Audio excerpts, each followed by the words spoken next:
Alors, qu'est devenu le système hydroponique en novembre? C'est l'hiver, là il commence à faire froid et pourtant tout va bien encore. Donc là on a les plants de tomates qui ont explosé, qui ont tout envahi. La sol qui est, et c'est malheureux, recouvert de crottes de chenilles. Là, on ne compte même plus. Ici, donc toutes les parties en dessous elles ont été recouvertes par les plants de tomates. Il n'y a qu'un chou qui a survécu. Là on a un piment enfoncé loin profondément qui survit. J'hésite même à couper les plants de tomates parce que je pense qu'elles le protègent du froid. Le basilic, toujours vivant en novembre. La rhubarbe, ça a très bien poussé. Là, je viens d'en récolter. J'en ai une dizaine de grosses branches. Le problème, c'est que ça fait des énormes feuilles qui recouvrent totalement les plantes qui sont derrière.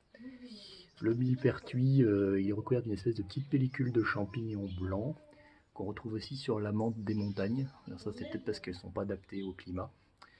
J'ai mis du persil ici. Il a explosé, ça c'était à prévoir. Là, on a le cardon. Ça y est, là, il est enfin parti. Bon, lui, là, il est sur la fin de saison. Le calendula, il est descendu comme une cascade, il recouvre le bidon et tout, donc c'est pas pratique pour le bricolage.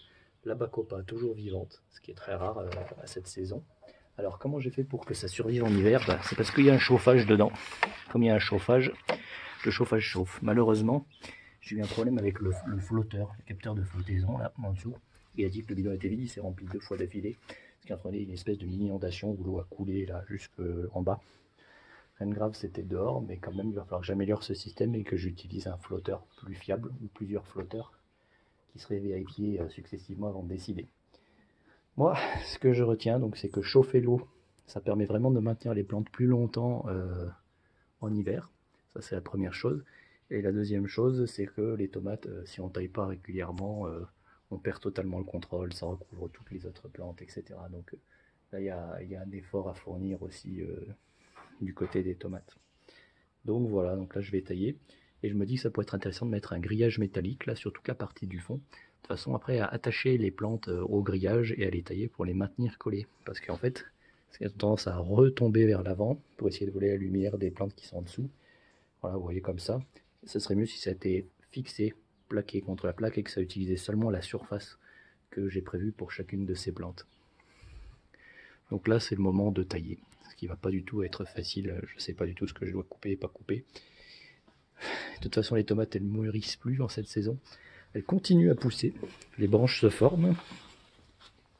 On a des tomates encore qui apparaissent à différents endroits. Mais elles ne mûrissent plus. Il ne fait plus assez chaud. Donc on peut les couper et après elles mûrissent tout seules dans le truc. Donc il faut que j'essaye de tailler en éliminant le minimum de fleurs possible et le maximum de branches qui ne sont pas à la lumière. Le problème c'est qu'elles sont toutes derrière et impossible à accéder. Donc de toute façon je ne ferai pas du bon travail. Là celui-ci, j'avais finalement fini par le couper, il y avait des inondations de ce côté-là. Je pense que je vais le retourner, le réattacher dans l'autre sens. Et je vais essayer de le relier à celui qui est là-bas, qui est déjà automatisé. De toute façon, on va pas avoir à mettre 2 fois le même système. Je ne sais pas encore comment je vais faire, il va falloir des pompes pour transporter d'un bidon à l'autre, etc. Bon, bah, c'est fort malheureux, mais voilà comment c'est fini mon taillage intelligent. J'ai finalement tout coupé en laissant juste quelques tiges avec quelques nœuds départ. Je ne sais pas si ça va être capable de repartir, histoire de repartir sur des bonnes bases. Ça c'est le tas. Ah putain, vous voyez, je trouve encore des tomates à l'intérieur. Donc ça c'est une chose. Donc ce que j'ai appris de cette histoire, c'est que tailler, ça sert à rien de s'y prendre une fois que tout est parti en couille. On n'y arrive pas. On coupe un endroit, on cherche, irrattrapable. Donc c'est vraiment quelque chose que je vous conseille de faire au fur et à mesure pour pas avoir de problème. Ensuite, ce que j'ai déduit, j'ai trouvé une quantité astronomique de tomates, plus ou moins petites à l'intérieur.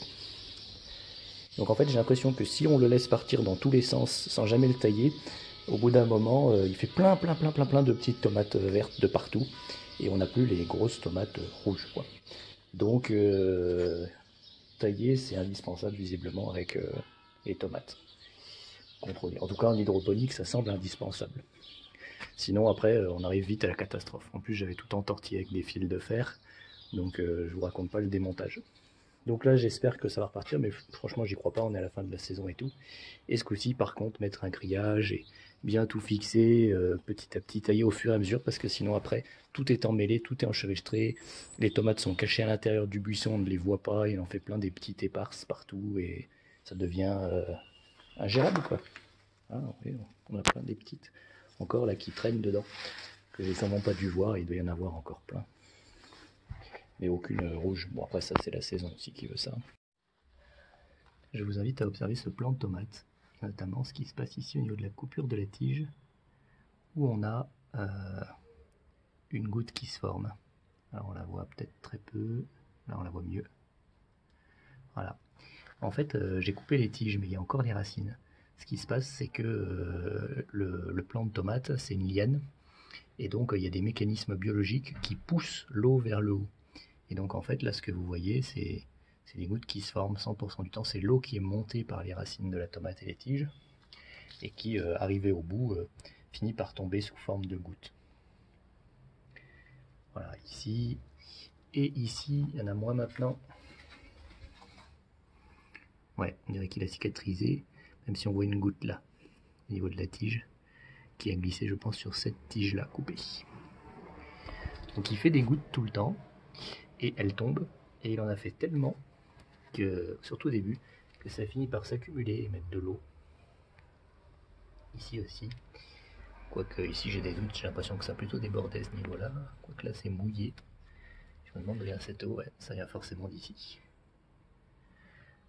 Et donc voilà.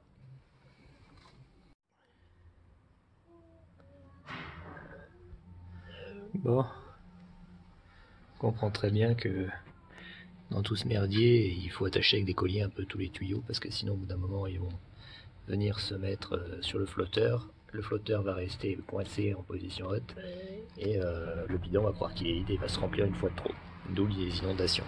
Donc là maintenant je vais essayer de tout attacher, de tout fixer à l'intérieur. Voilà. Donc j'ai essayé de tout fixer un peu là, à la sortie au tuyau qui monte. Bon, dans l'ensemble il reste pas mal de jeu dans la pompe qui fait monter l'eau. Mais là normalement le flotteur il est de ce côté là, en dessous. Trop de choses, donc normalement il ne devrait plus être affecté. On est en novembre, le piment va bien, mais il a vraiment fait très peu de racines par rapport aux autres, qui ont parfois bouché le tuyau tellement qu'ils ont eu de racines. Donc va falloir, je vais le réempoter en le plongeant plus profondément pour que les racines touchent la flotte. Voilà, il n'y a plus qu'à espérer. Bon, j'envisage sérieusement d'arracher ce plan qui me crée des inondations à force de goutter de partout, et ce qui menace mon installation électrique. Celui-ci, je vais peut-être le laisser, il a l'air de repartir. Par contre, chercher un moyen pour boucher là, ces trous qui suintent. Je sais pas encore avec quoi je vais m'y prendre. Normalement, je crois que c'est avec de la cire, ou peut-être je vais mettre du scotch simplement, j'en sais rien. Finalement, j'opte pour une cautérisation au briquet.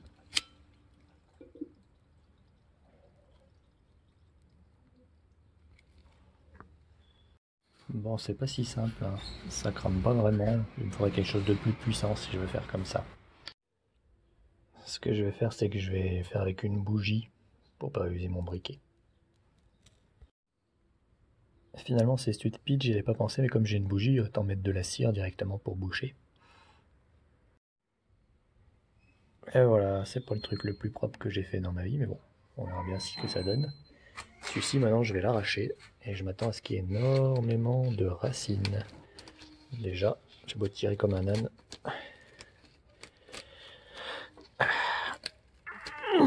Bon, bon, ça vient, mais en cassant tout, quoi. Ce qui fait que je risque de ne pas avoir toutes les racines qui ont rempli le tuyau au passage, et du coup, elles risquent de pourrir. On va voir. Voilà le grand final. Tout arraché à l'intérieur, effectivement, bah, c'est plein de racines, hein, comme on pouvait s'y attendre. Ce qu'il y a, c'est que bah, là, je peux pas les récupérer. Ils sont vraiment tout emmêlés, tout accrochés, rien à faire. Maintenant que je l'ai arraché, j'imagine qu'elles vont dépérir, qu'elles vont faiblir, et après je pourrai les tirer, ça devient une espèce de tissu. Là, il part sûrement dans le tuyau, s'enroule et redescend là.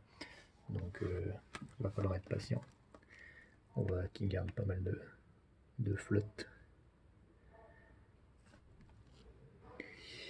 Je sais pas trop comment je vais faire. J'avoue, je suis un peu...